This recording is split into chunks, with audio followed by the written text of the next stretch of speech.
Hello everybody, and welcome to another episode of the Chess Mathsters. Today, you are going to be looking at a really cool tactic. It's called Perpetual Check. What is Perpetual Check? Perpetual Check is when you force a draw when in a losing position. So, it's when you give check and the king is forced to move and you keep on giving check until it's a draw by repetition.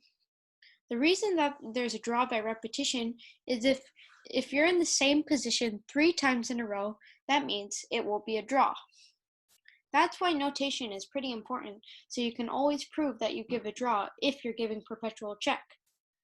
Today we're going to look at 2 different positions, one that CobaltActor played and one that myself, orangeBamboo, played. Let's first look at CobaltActor's game.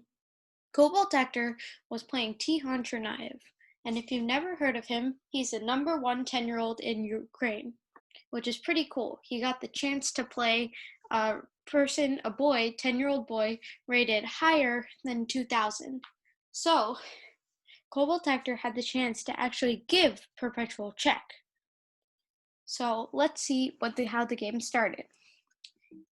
It started with e4, knight c6, knight f3. This is the Nimzowitsch defense declined. I'm not really sure how to pronounce it. And then d6, this is the Williams variation. Bishop c4, knight f6. This is just developing your pieces. As you can see, all of these pieces are developed. Knight c3, bishop c4, and h3. Now, what Tikhon realized was, if you move the knight to g5, this seems crazy because since the knight was pinned and to the queen, if the bishop actually takes, this is where you can give perpetual check. Even though you're losing by so much, you can give check and force the king to move over and over and over and over. So let's see how you do that. How can you give check on this weak spot with this bishop? Well, that's pretty obvious. You can take it. Notice that this knight's defending the bishop, and the king only has one move. Nothing can take or defend. So the king moves. Now we can give check again. Bishop e6 check. And king e8, bishop f7 check. Notice we're not really doing anything, and that's the point. We're doing the same thing. The knight is defending the both squares that the bishop is going to. So this process keeps on repeating. So let's go back to the first time. So this was the first position. This is the second. And this is the third position. So if there's the same position 3 times as we saw, that means that it's a draw. So that's not what happened in the game, but if CobaltActor had the chance to draw against a 2100 player, I think he would take the chance. Let's move on to our second position. And in this position, I was white.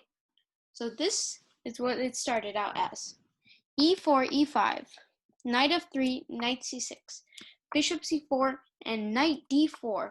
This is called the Blackburne Shilling Gambit, and it's a very interesting gambit. Usually what I do here, and white would be okay in this position, is they would actually take this knight and trade. And look at this. White has 2 pieces developed, while black only has a pawn. So I think white would be better in this position. But I wanted to see what happens if you take this pawn on e5. Knight takes e5, and this is the whole point of what happens. So after you take this pawn, notice the knight isn't actually in danger, but you can actually have this move. It is queen to g5. Now this was actually a little scary for me, because if it's attacking this weak pawn on g2, since the king can't castle right now since the knight is under attack. So I decided to give check. And I did make a few mistakes in this game. So after the king moved over, I took this. And that was a big mistake by me, because now the queen can take this weak pawn. It didn't even take back. So now black is really winning, and I had to do something. So rook f1, and now there was mate in 2, but luckily this was actually the luckiest part. Black didn't see it. Queen takes e4, and now it's mate in 1 because I only have one move. So what black definitely should have done here was take this. That's mate. But they decided to be really greedy. I have no idea why they did this. Even though I lost a queen, I could still try to survive this game. The knight took instead, and that actually isn't checkmate. Even though I'm in such a bad position, I'm actually glad they took my queen instead. So, after king d1, queen takes e5. I'm down so much material. Rook e1, queen f6. And after taking that knight, notice I was pinned, king d8, and this is where I wanted to give perpetual check. Notice I'm in such a bad position, but still I managed to be able to get perpetual check. So after queen f3 and d3, the reason I did d3 was I wanted to open up my dark square bishop. So bishop b4, and this is where the draw happened. That move was a mistake for my opponent, because now I can give perpetual check. Bishop to g5 check. It's attacking this king. Bishop e7, the only escape square. The rook is defending this square on e8. So I took this bishop. Notice the king only has one square, and then bishop g5 check.